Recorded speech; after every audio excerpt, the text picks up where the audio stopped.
They're all in the same general area of the map. I mean, Yeah. and this dates back, I mean, even to when they were playing in G League Season 2. They're five-manning Ancients right now, and they see heroes on the map. They have vision of Na'Vi towards the bottom lane, although Na'Vi will deny them some of that vision now. But LGD were just grouped up as 5 killing Ancients. Now they'll split up a little, but even like when they're split up, they're still very much in a kind of similar quadrant of the map. All about the next Roshan now. Here's the Na'Vi looking like they may want to make their play. They get a ward up. Suniko surging forward right now. Dire Vision doesn't actually see him just yet, but he's going to walk up the hill. There's a dust here. The gem is a little bit farther to the north. Xiaowei not in position. Suniko gets eyes out for Na'Vi, but do they know that everybody else is waiting up the hill? Na'Vi thinking they might want to go, but they just want somebody a little more isolated as a target. Very hard to go in a tiny when you know there's an Irising somewhere behind him. And maybe even a Dazzle, potentially. And all the while, there's a tiny Illusion top lane just clubbing down this ranged Drax. Maybe was just baiting there. Like, even if you get him with a Blink Hole before he BKB, so you can actually dump your SF damage on him, like you Blink Rec Room, it's not going to end well. LGD's turn to smoke. Oh, they're wrapping around. Suniko. He's got a gem. He does not want to lose this. Oh, no. He's got the TP out, but he hasn't moved just yet. Where's their Dazzle's not here. They have a dust, but they didn't know he was exactly there. The Dazzle backs off. Yeah. Dazzle's the one with the... Spirit Breaker is dust and Dazzle's the gem, so... Still, they lost their ranged Drax. Just the illusions of maybe picked up the rune earlier, doing their work. And they're still hunting Suniko. Oh, God, they found him. Avalanche coming through. Where's the gem? Reveal his position. Where's the gem? The gem not quite here yet. Xiaowei trying to get in position, but the call down coming through Suniko. He barely escapes. Oh, that is so important there. Xiaowei was positioned very far back and defensively because he doesn't want to get jumped because he needs to make sure he gets Graves off in this fight if needed. So it feels like they need to give the gem... Yeah, they gave the gem just now to Yao. If Yao had the gem there, Suniko would have been easy pickings. Oh, God. Would he ever? They're going to go for the Roche contest. They're going to be drop too quickly late, here. Here comes Na'Vi on the rotation. Avos jumps in, but already the Aegis ground. picked up by Sylar, who's going to grab it. Yao tanking in the pit, clubbing for all he's worth, but not doing a whole hell of a lot. Sylar comes back for round 2. Now he BKBs, and maybe's there. Welcome to the bash zone. He jumps in, delivers the toss. It's 3 dead. Almost every core cleaned up. And Suniko in a headlong retreat. He's got no TP. This time he will lose the gem. It's 4 down. Aegis was popped at a bare minimum, and they did manage to snag the cheese for Dendi. But what does it matter? LGD in through the bottom lane. Ranged Rax dropping and dead. That's already 1.5, and they'll be looking for more. They, relocate maybe back. That's going to delay the push a little bit. But Sylar's in now. It's his turn to work on buildings. Slightly slower going, but it looks like he'll get it nonetheless. As Havost is zoned back by a missile. No buyback outside of the Queen of Pain. And hell, even if they have 5 gods, it just feels like they are totally outmatched when it comes to the damage department. LGD wrapping on mid, looking for the Megas. They want the GG here. It'll be another point for them if they can grab it up to 12 with a chance at grabbing 3 more and going up to 14 if they can win game 2. There's the buyback. The last hold for Na'Vi. They don't want to give this one up just yet. In comes another strike focusing on Dendi. BKB from Yao. He charges forward. He gets another kill. Havos just gets wrecked. He BKB's far too late. Wouldn't have mattered. And Na'Vi absolutely trucked, demolished, utterly destroyed by LGD. I mean, just look at the graph. It was close up until the 25-minute mark, almost dead even. And then just the plummet as LGD grab objective after objective and cruise to victory. Yeah, LGD's mid-game is just so scary to deal with. You know they're going to be grouped up, but there's still... You can't really easily split push them, especially when they go for this IO Tiny. They had so much catch potential. Yao's Spirit Breaker was charging all over the map. Suniko had a tough game, and he ended up 2-10 on the Bounty Hunter, but it was very hard for him to move anywhere. If a Sentry Ward ever caught vision of him, he got charged, and it was easy kills for LGD, who just punished Na'Vi countless times just for going on slight kind of like expeditions to get information and just scouting intel. It just wasn't working for Na'Vi. With this loss, Na'Vi at best can scrape out a tie here. They would have 4 points, and even with a win in their last match, God, seems like they're very likely going to the lower bracket, and it's going to be a tough run from there. But, well, to talk more about those scenarios as well as what we can expect to see in Game 2, we're going to hand it off to the analysts. Thank you very much. Just we're back here after Game 1 between these two teams. Na'Vi going up against LGD. And going forward, I mean, we knew that it was going to be a hard matchup for them. I mean, sure, you want that 2-0, but it was going to be a monumental task. They didn't get to pull out the first game, but up to the midpoint. I mean, it looked like it could go pretty even. Na'Vi was putting up a good fight. How did you view that game, Syndrin? It was just the same kind of problem that we saw, I think, was against Secret yesterday, where, again, their laning station, their early game, their aggression that they're known for, they actually pull it off really well. Once again, they get ahead in the game, and then you get to the mid game and you're like, okay, so what's the actual game plan here? How are you going to win?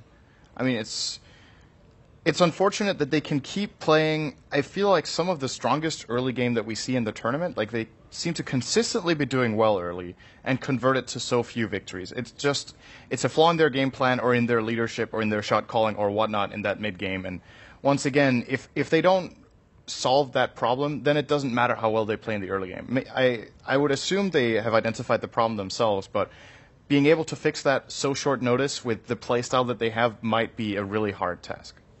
Ben, what about you? What do you think about LGD on the other hand? I mean, just going forward, do you really think just more and more every day they're proving time and time again that they really can be a competing champion for TI5? Well, this one was a little difficult just because they used almost the exact same lineup that they used versus Secret, which I thought was really smart, by the way, because they were playing while Na'Vi was playing, so there's no way Na'Vi had a chance to watch that game because they were in a pretty long 2-game series. Yeah. So if they used the exact same thing, they have no idea what Secret did. They have no idea how exactly they played it and how they utilized it to win the game. But overall, it's pretty much showcases LGD's strength of laning isn't their most important, although maybe proved us wrong with the Leshrac. I think their mid-game decision-making and always being S5 and, really utilizing the potential of their lineup. Like, the Disruptor didn't really do that much just because, people died, blink, and then just people got destroyed really quickly. And you can glimpse, but it still takes a second for them to glimpse back, and they didn't really have a good counter to LGD's gameplay. And of course, their plan of victory is just way more solid. It's like, we're going to farm way more than you with the Gyro and a Tiny,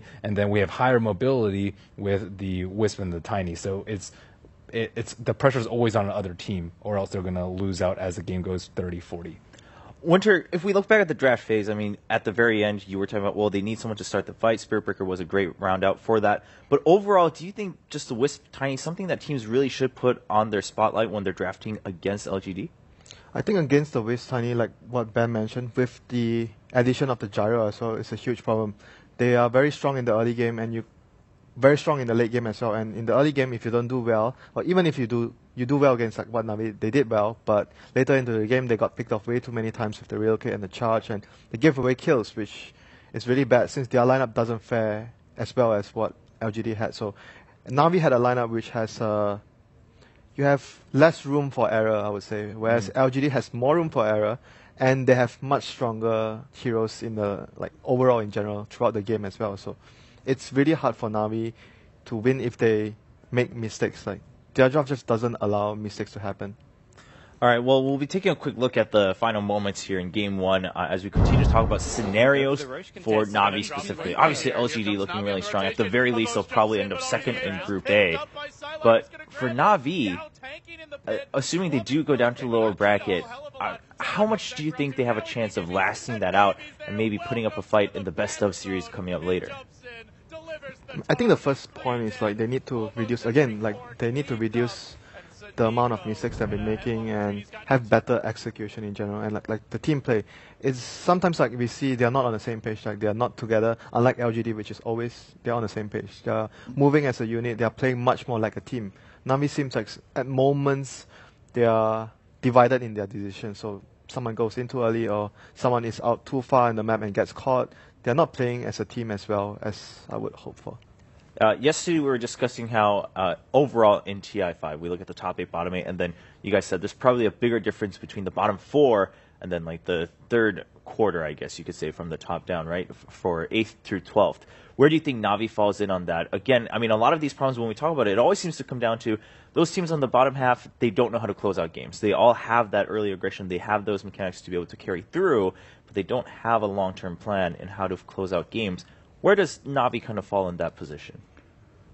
I think their weakness of ending games, they are still going to be able to bully the weaker teams enough in the early game that they will get a big enough lead that it won't matter. So I think right now I'd probably place them 9th to 12th, and then the 13th to 16th teams will just their early game will be too weak, and Navi will just abuse that and get like a 15k gold lead, at which point they should be comfortable enough with pushing high ground. Okay. Now, LGD, of course, we saw the match then against Secret, where they did tie 1-1, and that was a pretty good showcase.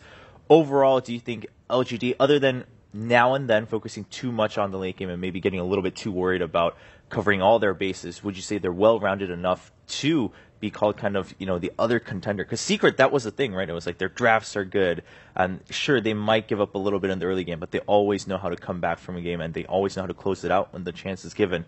Ben, LGD, would you rank kind of pretty much in the same rank if we were looking at, let's say, like the aspects of a hexagon? Would you say they're pretty much well-rounded on all sides? I think so. I think the main weakness I saw in the game that they lost was when you catch them by surprise, they're not as quick to adapt. I think when the game goes in, Xiao Wei probably gives them a game plan and probably, preps them on what's going to come up, how the supports are going to move, what they should be doing, and where he expects Secret to be. And then when Secret are in a place where they don't expect them to be, they don't converge, and they're not as crisp in their execution or in grouping up. So I think you just have to play very unexpected. And again, like the high ground push, I thought, and even the T2 tower push, it's like, oh my gosh, they're grouping up. They're scrambling. They get everyone together, and then it's too late. So I think that it's great that they have a unified game plan, but when things don't go as expected, they're clearly at a loss as to what to do instead of relying on their own innate abilities. I'm not saying that they're trusting too much in Xiao Wei. It's just they have to be better prepared for the maneuvers that the opposing team is going to do. And this game, they didn't really feel like they were pressured. It's like, okay, yeah, we're behind in the early game, but we're very comfortable. We have the late game. We can just get like one or two big team fights, which we will win with a relocate, and then get Aegis, and then just close out the game from there. And, that's a pretty solid, concise game plan, which I don't think they were thrown off at any point during the game. Yeah, you mentioned Xiao Wei. Of course, we saw his story coming in. Of course, pretty unique story there, too.